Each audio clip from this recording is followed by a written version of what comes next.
tonight. God is so good all the time.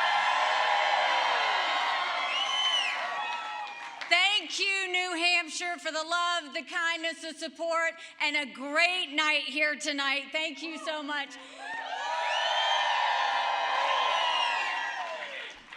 I want to first say thank you to my husband, who I know is watching right now. I love you. We're excited to have you. Thank you.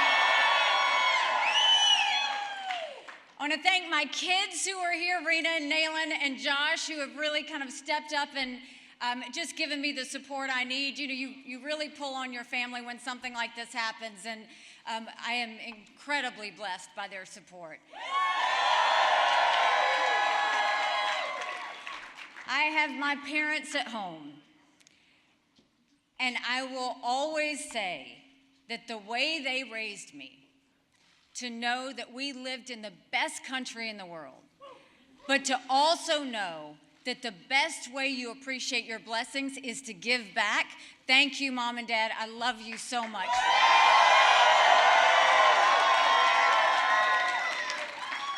To my siblings, to my in-laws, to everybody back at home, to Vicki for helping me take care of Mom and Dad, thank you for that. You know, I will tell you, it feels like it's been a lifetime, but it has been almost a year that we've been campaigning in New Hampshire, touching every hand, answering every question, being the last person to leave. And we had the most amazing thing happen is the second that we got the endorsement from Governor Chris Sununu.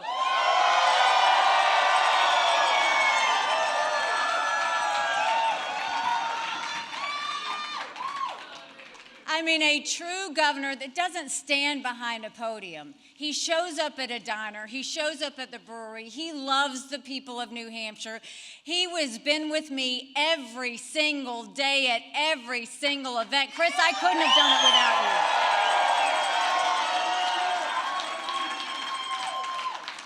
And I want to thank someone who was with me on day one.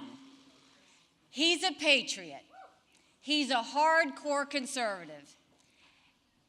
And he is my friend, General Don Bolduc. And Sharon, thank you so, so much.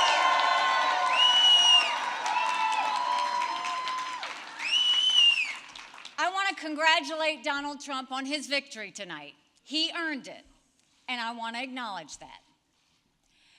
Now, you've all heard the chatter among the political class. They're falling all over themselves, saying this race is over. It's not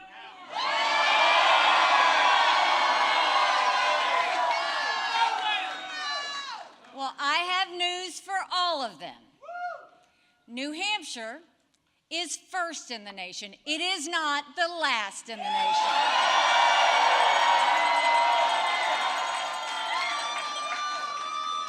This race is far from over. There are dozens of states left to go.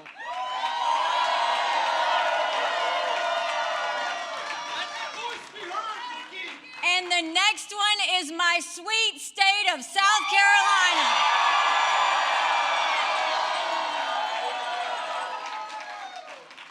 At one point in this campaign, there were 14 of us running.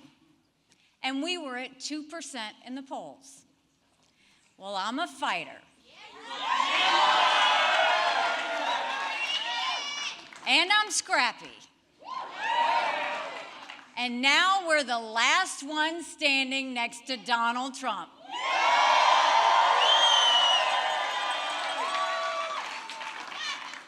And today we got close to half of the vote. We still have a ways to go, but we keep moving up.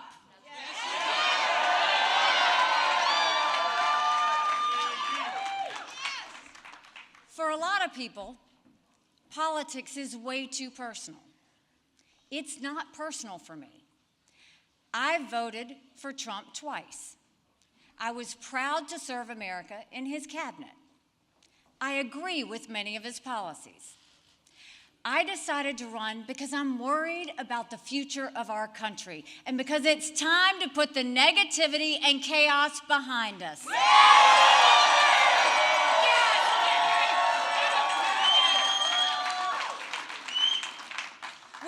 economy that's crushing middle-class Americans. We have a border that is totally open and dangerous, creating a disaster in our country. Unbelievable. We have schools that are failing too many of our children, and we have a world on fire with a war in Europe and the Middle East and a huge and growing threat from China. And then you look at Washington, D.C.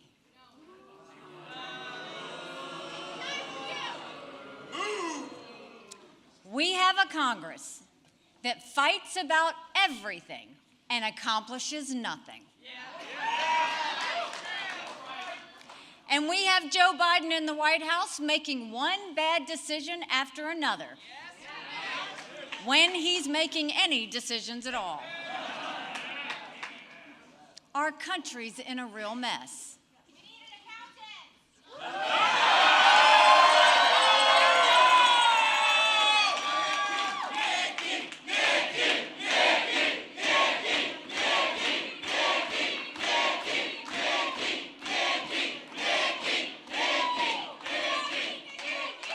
And the question is, who's going to fix it?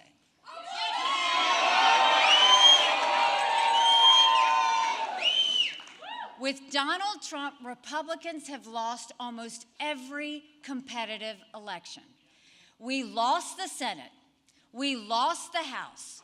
We lost the White House. We lost in 2018. We lost in 2020. And we lost in 2022. The worst kept secret in politics is how badly the Democrats want to run against Donald Trump. Trump's a loser. He's a loser. They know Trump is the only Republican in the country who Joe Biden can defeat. You can't fix the mess if you don't win an election. We want to win. A Trump nomination is a Biden win and a Kamala Harris presidency. Dump Trump. I defeat Biden handily.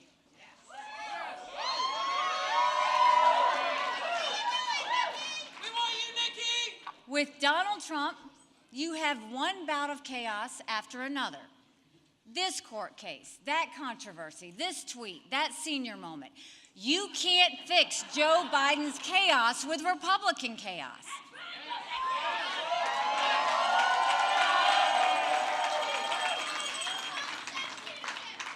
The other day, Donald Trump accused me of not providing security at the Capitol on January 6th. Now, I've long called for mental competency tests for politicians over the age of 75.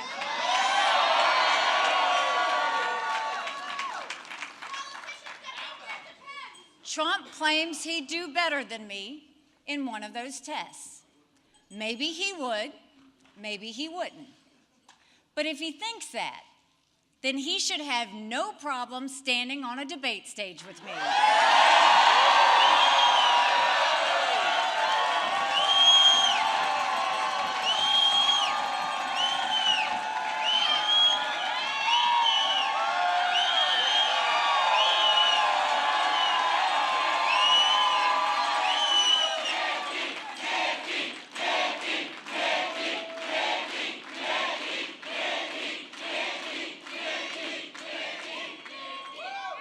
Most Americans do not want a rematch between Biden and Trump. The first party to retire its 80-year-old candidate is going to be the party that wins this election. And I think it should be the Republicans that win this election. So our fight is not over, because we have a country to save. In the next 2 months, millions of voters in over 20 states will have their say. We should honor them and allow them to vote. And guess what? In the next 2 months, Joe Biden isn't going to get any younger or any better. We'll have all the time we need to defeat Joe Biden.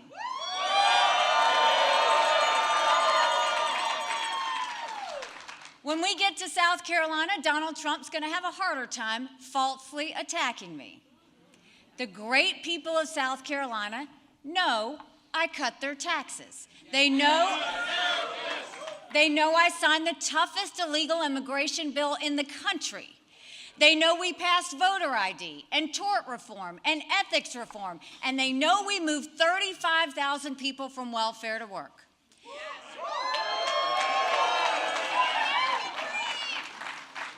Every time I've run for office in South Carolina, I've beaten the political establishment. They're lined up against me again. That's no surprise. But South Carolina voters don't want a coronation. They want an election.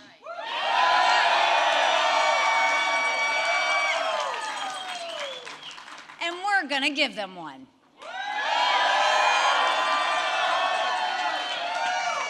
Because we are just getting started. Thank you for the energy.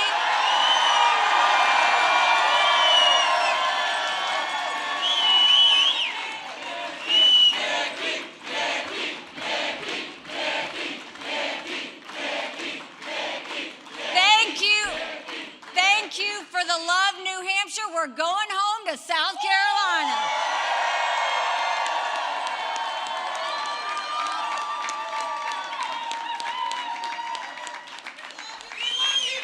I love you too. Thank you. Thank you. Now, I want to say it's really important that I say some additional thank yous. I thanked Governor Chris Sununu and General Don and Sharon Bolduc, but I also want to mention just a few other people who've been incredibly gracious to us. To the entire Sununu family, including Governor John Sununu and Senator John E. Sununu, thank you, thank you, thank you. Senator Judd Gregg, thank you for your advice, thank you for your encouragement, and thank you for your support. I'm truly grateful. Kim Rice, thank you for being with me since the very beginning. I love you.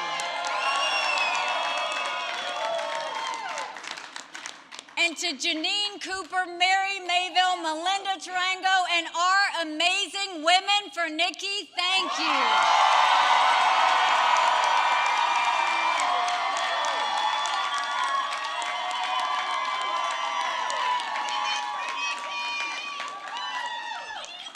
Thank you to State Senator Bill Gannon for his support and advocacy. To the amazing Keene Mayor George Hansel and his mom Terry. We really enjoyed our time in Keene. Tim Sheedy for his dedication and his work ethic. Our county and town chairs who have fought for us, volunteered at events, and have been with us every step of the way.